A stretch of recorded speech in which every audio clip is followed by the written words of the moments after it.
Hello dear students, today we will discuss about short questions of histopathology and cytology यानी कि जो short terms use होती हैं histopathology में, आज हम उसके बारे में बात करेंगे। तो फर्स्ट हमारा जो टर्म्स है वो आता है लाइट माइक्रोस्कोप।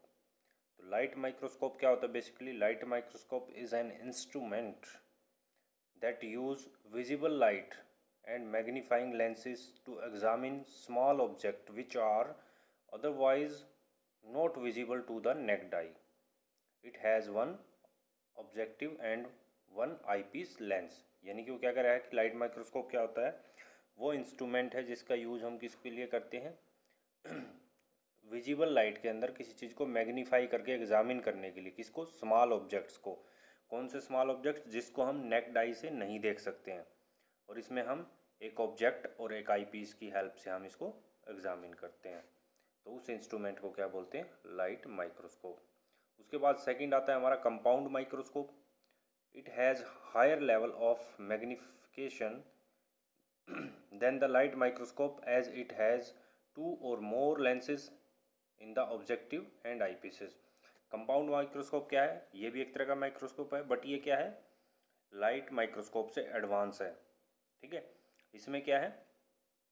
हाई लेवल की मैग्नीफिकेशन है, उससे ज़्यादा मैग्नीफाई कर सकते हैं हम किस चीज़ को, और इसमें लाइट माइक्रोस्कोप की अपेक्षा यानी कि देन उससे ज़्यादा क्या होते हैं, इसमें जो है आई पीस होते हैं और मैग्नीफाई लेंसेज होते हैं। यानी कि उसमें वन आई पीस होता है, इसमें 2 आई पीस होते हैं, और इसमें मैग्नीफाई लेंस जो है वो ज़्यादा होते हैं, यानी कि ऑब्जेक्टिव लेंस ज़्यादा होते हैं। उसके बाद बात करते हैं हम आई पीस कि आई पीस क्या होता है? आई पीस लेंस क्या होता है? It is the part one look through at the top of the microscope. यानी कि सबसे ऊपर माइक्रोस्कोप के अंदर जब हम किसी चीज़ से देखते हैं, जिसके थ्रू हम देखते हैं, उसको क्या बोलते हैं? Eyepiece. ऑब्जेक्टिव लेंस के ऑब्जेक्टिव लेंस क्या होते हैं? These are the fitted on the revolving nosepiece. It produce a magnified image of the object. ये क्या है? रिवॉल्विंग नॉइज पीस के अंदर ये एडजस्ट होते हैं, फिट होते हैं। ठीक है, और ये क्या करते हैं? एक मैग्नीफाई इमेज प्रोड्यूस करते हैं किसकी? ऑब्जेक्ट की, जिसको भी हम देख रहे हैं उसकी। ठीक है, जो ऑब्जेक्टिव लेंस होते हैं वो बेसिकली 3 तरह के हम यूज़ करते हैं: लो पावर, हाई पावर और ओएल इमर्सन। लो पावर में हम 5 और 10x यूज़ करते हैं, हाई पावर में हम 45 और 60x यूज़ करते हैं, और ओएल इमर्सन में हम 100x जो ऑयल इमर्सन लेंस होता है उसको यूज़ करते हैं। उसके बाद आगे मिरर। मिरर क्या होता है? It reflect rays from the light source onto the object. यानी कि जो लाइट सोर्स से जो भी रेज आ रही है उसको रिफ्लेक्ट करके जो कहाँ पे डाल ले? ऑब्जेक्ट के ऊपर। ठीक है, उसको बोलते हैं मिरर। ये बेसिकली लाइट माइक्रोस्कोप में यूज़ किया जाता है मिरर। जो कंपाउंड माइक्रोस्कोप्स हैं उसके अंदर लाइट सोर्स लगा होता है। ठीक है, उसके बाद बात करते हैं हम कंडेंसर की। कंडेंसर क्या होता है, इसका रोल क्या है? It collect and focus light from the luminaire onto the specimen. इसका काम क्या होता है कि ये क्या करता है? भी लाइट जो आ रही है नीचे लाइट सोर्स से, उसको कलेक्ट करके फोकस करके और ल्यूमिनर के थ्रू जो है स्पेसिमिन के ऊपर ये डालता है। ठीक है, जिससे हम ऑब्जेक्ट के अंदर उसकी इमेज क्लियर हो सके। Iris diaphragm, it move the condenser up and down to control the lighting focus on the specimen. Iris diaphragm क्या होता है? ये अप एंड डाउन हो सकता है, इसको मूव किया जा सकता है, और इसको मूव करने से क्या बेनिफिट होता है कि इस आइरिस डायाफ्राम के थ्रू हम जो है जो लाइट जो फोकस है उसको कंट्रोल कर सकते हैं और स्पेसिमिन को अच्छे से क्लियर करके देख सकते हैं। उसके बाद है, ये तो थे माइक्रोस्कोप के पार्ट्स। उसके बाद अब आते हैं माइक्रोस्कोप के टाइप, यानी कि कितने टाइप से हम माइक्रोस्कोपी कर सकते हैं। तो उसके बाद बात आती है polarised microscopy. The study of specimen with the help of polarised light is known as polarising microscopy. यानी कि जब हमें किसी स्पेसिमेन की स्टडी पोलराइज्ड लाइट के द्वारा करते हैं तो उसको क्या बोलते हैं? Polarised microscopy. उसी तरह dark field microscopy. This technique is use to observe unstained sample brightly lit against a dark background. क्या कह रहा है? डार्क माइक्रोस्कोपी क्या है? ये एक ऐसी टेक्निक है जिसके अंदर हम अनस्टेन्ड स्पेसिमेन को ऑब्जर्व करते हैं। बेसिकली तो हम माइक्रोस्कोप के अंदर क्या है, जो स्टेन्ड स्पेसिमेंस होते हैं उसको देखते हैं, बट इसमें क्या हम अनस्टेन्ड स्पेसिमेन को जो है ब्राइटली टिल्ट करके अगेंस्ट द डार्क बैकग्राउंड हम उसको एग्जामिन करते हैं। उसके बाद बात करते हैं face contrast microscopy. A microscopy that translate difference in the face of the light transmitted through or reflected by the object into the difference of intensity is in the image। वो क्या कह रहा है, फेस कंट्रास्ट माइक्रोस्कोपी क्या है, इसमें क्या होता है कि जो लाइट ट्रांसमिट हो रही है और जो लाइट ट्रांसलेट हो रही है ट्रांसमिट हो रही है उसकी रिफ्लेक्शन के बीच का जो गैप है उसको क्या है कहते हैं हम face contrast microscopy.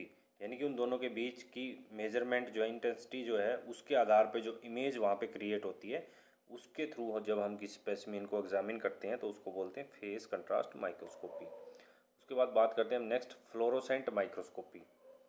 The substance which absorb the energy of short light wave blue light and release the light of the longer wavelength red light are known as fluorescent substance and their microscope study is known as fluorescent microscopy। वो क्या कर रहे हैं, इसमें हम क्या करते हैं जो सब्सटेंस क्या करते हैं एनर्जी को ऑब्जॉर्व करते हैं, किसको, शॉर्ट लाइट वेव को, शॉर्ट लाइट वेव कौन सी, ब्लू लाइट को वो ऑब्जॉर्व करते हैं, and release the light of longer wavelength, और लॉन्गर वेवलेंथ की लाइट को वो रिलीज करते हैं कौन सी, रेड लाइट को, are known as fluorescent substance. उसको हम क्या कहेंगे,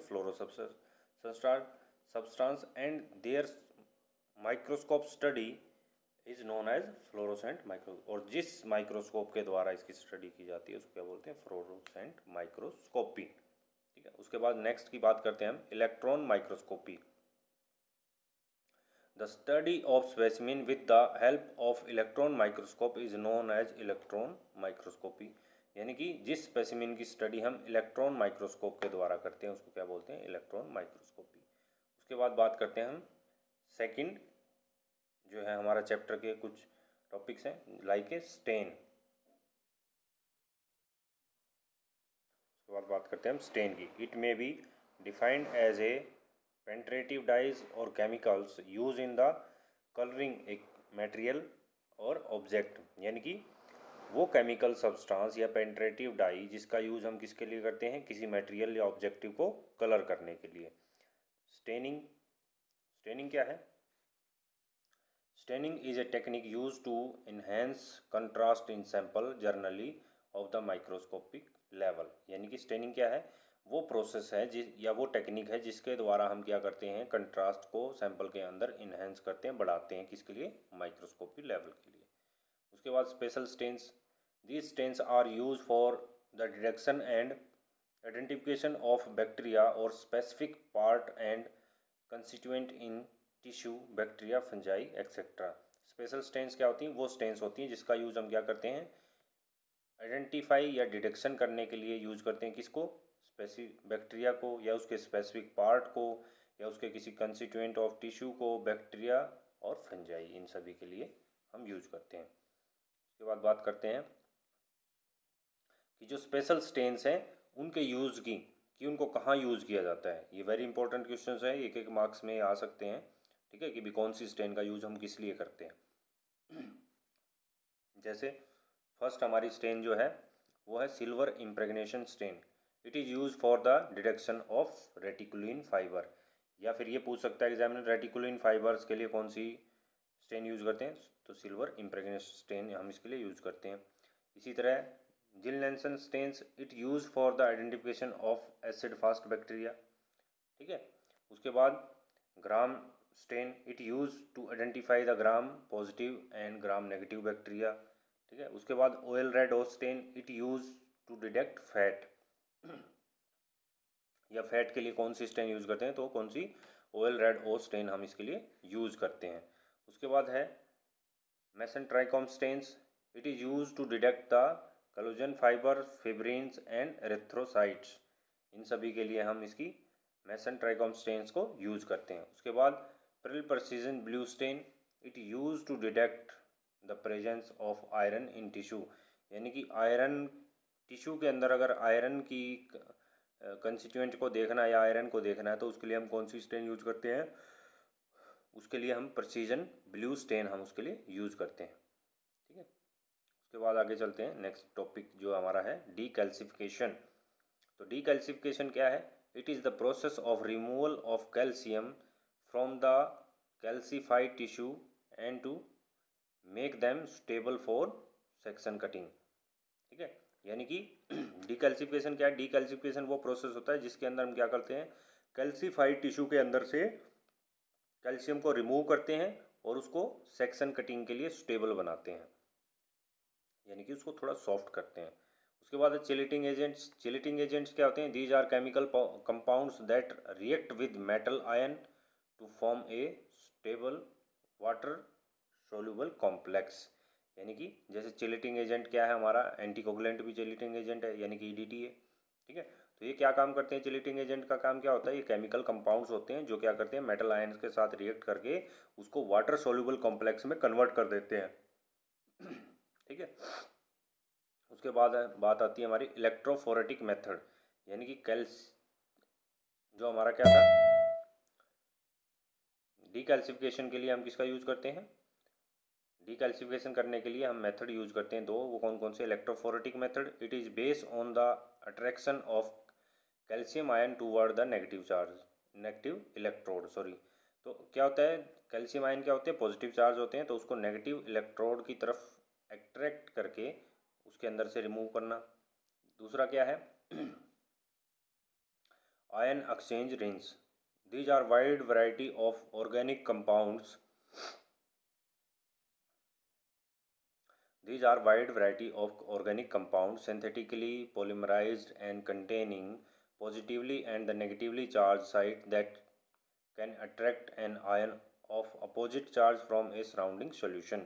यानी इसमें क्या कर रहा है वो कि उस जिस भी टिश्यू को हमने कैल्सीफाइड करना है, कैल्शियम फ्री करना है, उसके अंदर से कैल्शियम को रिमूव करना है, उसको हम क्या करेंगे, एक सिंथेटिक पोलिमराइज कंटेनिंग पॉजिटिव और नेगेटिव चार्ज साइट के अंदर डालेंगे और फिर उसके जो चार्ज हैं उसको अपोजिट चार्ज के साथ कनेक्ट करवाएंगे। यानी कि कैल्शियम पॉजिटिव चार्ज है तो उसको नेगेटिव चार्ज के साथ मिक्स करके उसको जो है वाटर सोल्यूबल बनाएंगे जिससे वो उसमें से रिमूव हो जाए। उसके बाद है एसिड डिकैल्सिफायर्स। एसिड डिकैल्सिफायर क्या होते हैं? These react with the calcium to from soluble salt and thirds remove the calcium. Acid calcifiers क्या होते हैं? ये वो साल्ट होते हैं या एसिड होते हैं जो क्या करते हैं, कैल्शियम के साथ रिएक्ट करके और उसको टिश्यू के अंदर से रिमूव कर देते हैं। उसके बाद नेक्स्ट टॉपिक है हमारा फ्रोजन सेक्शन। फ्रोजन सेक्शन क्या होता है? It is the rapid tissue section. ठीक है, the sections is frozen by the cooling the tissue with the help of cryostat. Frozen section क्या होता है कि जहाँ पे हमें टिश्यू की रैपिडली स्टडी करनी होती है या रैपिड टिश्यू जो टिश्यू सेक्शन करने होते हैं वहाँ पे हम फ्रोजन सेक्शन का यूज़ करते हैं। और इसके अंदर क्या करते हैं, हम फ्रोजन कूलिंग सिस्टम के द्वारा टिश्यू को फ्रीज करके और उसकी सेक्शन कटिंग करते हैं और उसको फ्रीज करने के लिए हम यूज़ करते हैं किसका? क्रायोस्टेट का। फ्रोजन सेक्शन टेक्निक, यानी कि फ्रोजन सेक्शन टेक्निक क्या है? It is a method for the preparation of the frozen section, यानी कि एक मेथड क्या है? एक मेथड है जिसके अंदर हम फ्रोजन सेक्शन को प्रिपेयर करते हैं। The technical names of the technique is cryo section. और इसका टेक्निकल नेम क्या है फ्रोजन सेक्शन टेक्निक का? Cryo section. Cryostat. The cryostat is the instrument of the cryostat is the instrument to freeze the tissue and also to cut the frozen tissue for microscopic examination। Cryostat क्या है? एक instrument है जिसका use हम क्या करते हैं, frozen section के अंदर जो टिश्यू फ्रीज है उसको कट करके उसकी माइक्रोस्कोपिक एग्जामिनेशन के लिए यूज़ करते हैं।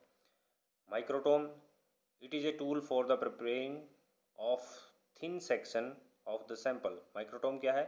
एक इंस्ट्रूमेंट है या टूल है जिसका यूज़ हम किसके लिए करते हैं? थिन सेक्शन प्रिपेयर करने के लिए। ठीक है, उसके बाद बारी आती है freezing microtome. It is a tool for the preparation of the thin section of the sample at A freezing point. Freezing microtome क्या है कि जब हम किसी थिन सेक्शन करने हमने किसी टिश्यू के, वो भी कहाँ पे ले जाके उसको फ्रीजिंग पॉइंट के ऊपर ले जाके, तो उसको क्या बोलते हैं, फ्रीजिंग माइक्रोटोम। उसके बाद बात करते हैं म्यूजियम। म्यूजियम क्या होता है, जहाँ पे हम किसी भी चीज़ को स्टोर करते हैं, यानी कि उसको सेव करके रखते हैं एज इट इज़ कंडीशन में, ठीक है, स्टडी पर्पज़ के लिए, रिसर्च पर्पज़ के लिए, ठीक है, या फिर म्यूजियम क्या है, museum is an the institution that care for the collection of the artifacts and other objects of the artists cultures historicals and scientific importance।